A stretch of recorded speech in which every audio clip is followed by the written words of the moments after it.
Conseil numéro 3, pour bien s'entendre avec ses collègues au travail, prendre conscience de sa propre influence. Dans un groupe, il est facile de pointer du doigt les comportements des autres, comme celui-ci est toujours négatif, elle parle trop, il ne s'implique jamais. Mais on oublie souvent une chose essentielle, nous aussi nous influençons l'ambiance. Nos mots, notre ton, notre posture, même nos silences, tout ce que nous faisons a un impact sur le climat collectif. Que ce soit un simple soupir en réunion, une remarque ironique, un regard agacé, qui peuvent changer l'énergie du groupe. A l'inverse, un sourire, une parole encourageante ou un ton calme peuvent apaiser les tensions les plus fortes. Chaque interaction, aussi petite soit-elle, laisse une empreinte émotionnelle.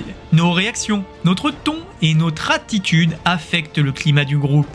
Et c'est là que réside une part de responsabilité que beaucoup sous-estiment. Être conscient de soi, ce n'est pas se surveiller en permanence, c'est simplement comprendre que notre attitude est contagieuse. Une personne stressée ou négative contamine vite une équipe, mais quelqu'un de calme, bienveillant et posé diffuse aussi toute sa sérénité. Être conscient de soi, c'est déjà améliorer les relations autour de soi. C'est comprendre que la bonne ambiance n'est pas le fruit du hasard, mais le résultat d'une somme de micro-comportements répétés. Alors cela commence par soi, adopter un ton respectueux, remercier les personnes, éviter la critique facile ou exprimer clairement ses besoins au lieu de bouder dans son coin. Quand on se responsabilise émotionnellement, les autres s'apaisent naturellement. Je suis sûr que vous avez déjà vécu cette situation. Une journée au bureau commence mal, tout le monde est tendu, la pression monte, jusqu'à ce qu'un collègue arrive avec un mot d'humour, une énergie calme ou un sourire sincère. En quelques secondes, l'atmosphère change, alors rien de magique, juste l'effet d'une présence qui influence positivement le groupe.